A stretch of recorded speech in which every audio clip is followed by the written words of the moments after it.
ನೆಲ್ಲಿಕಾಯಿ, ಆಮೇಲೆ ಕರ್ಬೇವಿನ ಸೊಪ್ಪು ಆರೋಗ್ಯಕ್ಕೆ ತುಂಬ ಒಳ್ಳೆಯದು. ಯಾರಿಗೆ ತುಂಬ ತಲೆ ಉದುರುತ್ತೆ, ಅವಾಗ ಸೀನು, ಕೋಲ್ಡು, ನೆಗಡಿ ಎಲ್ಲ ಬರುತ್ತೆ, ಅವ್ರಿಗೆ ತುಂಬ ಒಳ್ಳೆಯದು. ಇದು ತುರಿದ್ಬಿಟ್ಟು ಕರ್ಬೇವಿನ ಸೊಪ್ಪು ಇದು ಬಿಸಿಲಿಗೆ ಒಣಗಿಸ್ಬೇಕು.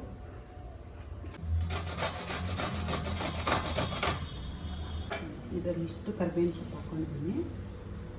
ಇಷ್ಟು ಹಾಕಿ ಸ್ವಲ್ಪ ಉಪ್ಪು ಹಾಕೋಬೇಕು ಅಷ್ಟೇ.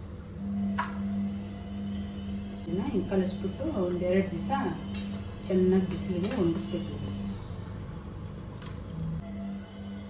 ಇದು 2 ದಿವಸ ಚೆನ್ನಾಗಿ ಒಣಗಿರಲಿ, ಆಮೇಲೆ ಏನು ಮಾಡೋದು ಅಂತ ಹೇಳ್ತೀನಿ ನಾನು.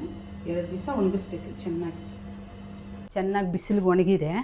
ಇವಾಗ ಇದನ್ನು ಪುಡಿ ಮಾಡ್ಕೊಳ್ಳೋಣ.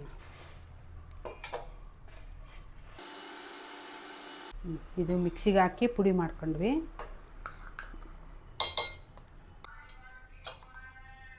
ಒಂದು ಕಾಜಿನ ಬಾಟ್ಲಲ್ಲಿ ಇದನ್ನು ಹಾಕ್ಕೊಂಡು ಇಟ್ಕೊಂಡ್ರೆ ಬೆಳಗ್ಗೆ ಹೊತ್ತು ಒಂದು ಚಮಚ ಹಾಕ್ಕೊಂಡು ಕುಡಿಬೋದು ಬಿಸಿನೀರಲ್ಲಿ.